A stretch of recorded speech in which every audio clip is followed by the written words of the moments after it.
Depression থেকে পালিয়ে গিয়ে কিন্তু আপনারা কোনোদিন ডিপ্রেশনকে শেষ করতে পারবেন না। এই জিনিসটা আপনাদের মাথায় রাখতে হবে যে ডিপ্রেশন যদি আপনারা কমাতে চান, চিন্তা যদি কমাতে চান, তাহলে আপনারা কখনোই ডিপ্রেশন থেকে পালিয়ে যাবেন না। আগের দুটো ভিডিও আমি শেয়ার করেছি কি কারণ থাকলে বুঝবেন আপনি ডিপ্রেসড এবং ডিপ্রেশন কেন হয়। আজকের এই ভিডিওটায় আমি ডিপ্রেশনের রেমেডি শেয়ার করব। তো ডিপ্রেসড যদি আপনি হন, আপনি বুঝেই গেছেন আপনি depressed, you can not escape from ইট।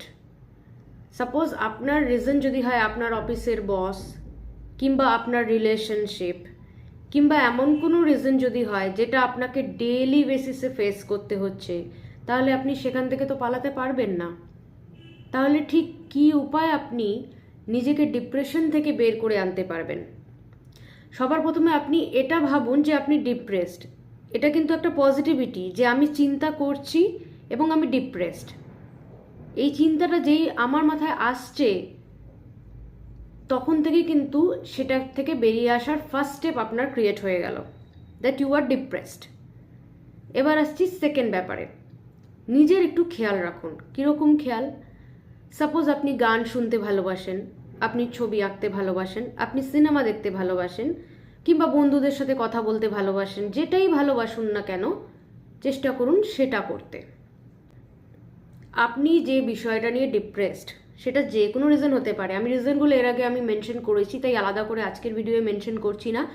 চেষ্টা করুন সেই জিনিসগুলো যখনই মনে আসবে অন্য কোনো চিন্তাতে কনভার্ট করতে।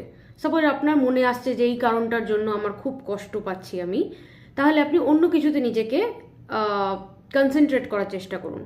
যেটা বললাম, আপনি কোনো ফেভারিট কাজ করতে পারেন, টিভি দেখা, সিনেমা দেখা, গান করা, ছবি আঁকা বা অন্য কোনো অ্যাক্টিভিটিস আপনার যেটা ভালো লাগে সেটা করতে পারেন। এবার আসছি আর একটা রেমেডিসে। সেটা হচ্ছে আপনি যেটা করতে পারেন সব থেকে বেশি কার্যকরী উপায়, সেটা হচ্ছে আপনি মেডিটেশন করুন। অ্যাটলিস্ট 5 মিনিট করে শুরু করুন মেডিটেশন। মেডিটেশন খুব ভালোভাবে হেল্প করবে আপনাকে ভেতর থেকে হিল হতে। এছাড়া আপনি নিজেকে ব্যস্ত রাখার চেষ্টা করুন। যে কোনো কাজে আপনি যত বেশি নিজেকে ব্যস্ত রাখবেন তত বেশি সেই সমস্ত চিন্তাগুলো থেকে আপনি দূরে থাকতে পারবেন। একটা খুব ভালো উপায় হচ্ছে পেন অ্যান্ড পেপার মেথড।